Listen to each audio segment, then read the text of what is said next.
Welcome to LSB Feaster's Radio Aircheck and Classic TV channel.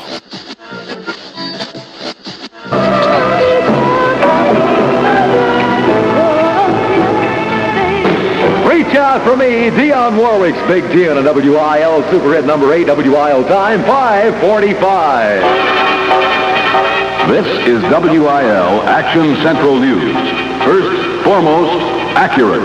WIL tells you more, says it better. This is Nelson Kirkwood reporting for your full-service Bank of St. Louis, serving the greater St. Louis area, Washington to Lucas at night. Detroit, some 25,500 members of the United Auto Workers are on strike at 9 plants of the Ford Motor Company.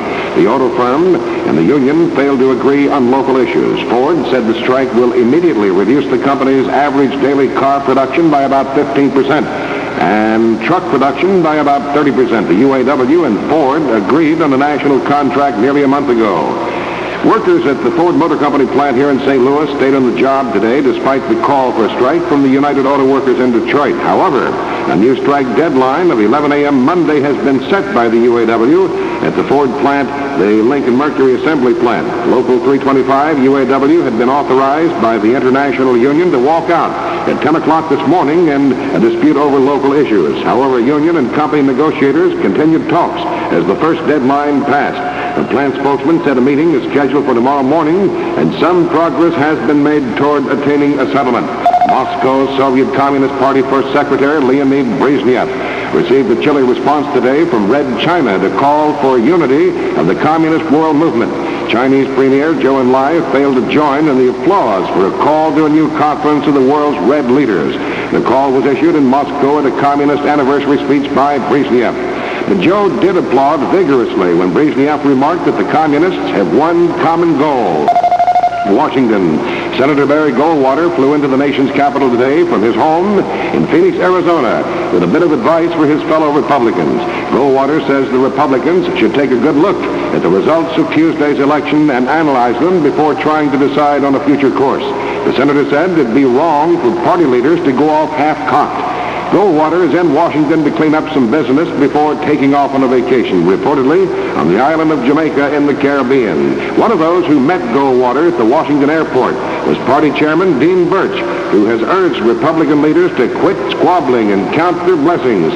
Birch said he'll call a meeting of the Republican National Committee after the first of the year to discuss all questions of interest, including that of his chairmanship. London, from the British capital city, comes word that President Johnson and British Prime Minister Harold Macmillan are planning to meet in Washington next January. British informants say the meeting will center on allied nuclear policy and that Wilson believes the plan for a multilateral nuclear fleet is misconceived and would prefer to see it dropped. The meeting is expected about the turn of the year as the British Parliament will be in recess about that time.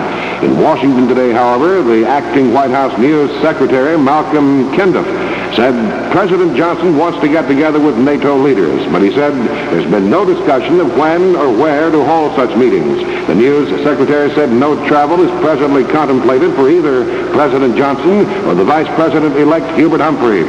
St. Louis, testimony has ended in the police board trial of Major Ola McAllister on charges of general inefficiencies. The final defense witness was Major Walter Eitzman, who is yet to stand trial on the same charges. The hearing was adjourned today until 10 o'clock next Friday, when arguments will be heard.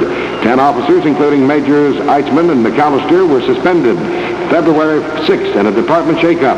8 were returned to duty, but the majors, both area commanders, continued on suspension, although under full pay. St. Louis, hold on tightly now, here it comes. City Revenue Collector John Travers says he'll soon mail out about 345,000 real and personal property tax bills. They call for a payment of more than $67,914,000. The number of tax bills is down by about 500 from last year because of consolidation of bills of taxpayers who have several properties. There's an increase in total amount from a 10-cent rise in the tax rate over last year. This year's rate is $4.53 on each $100 of assessed valuation. Taxpayers will receive their bills next Thursday, and payment will be due on or before December 31st. These along with all the Christmas bills. How about that? Are you among the many St. Louisans who are receiving their Christmas club checks from the Bank of St. Louis? Are you one of these wise people who have saved your money this painless way, anticipating the need for it during this expensive Christmas season? If you are, we're proud of you.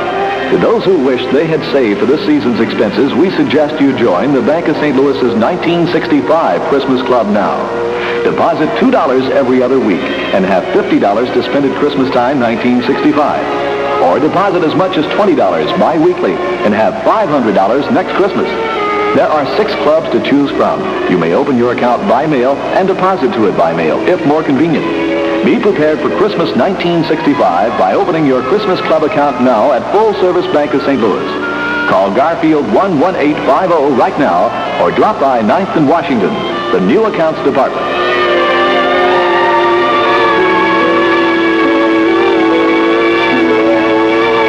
The WIL revised weather. Cloudy tonight, intermittent light rain early this evening, ending by noon tomorrow, low by morning around 50, high tomorrow middle 60s. Winds southeast to 6, humidity 69%, the temperature 59 degrees. The news has been brought to you by the Bank of St. Louis, Washington to Lucas at 9th. Bank of St. Louis is a member of the Federal Deposit Insurance Corporation. The WIL time, 5:50. This is Nelson Kirkwood, WIL Action Central News.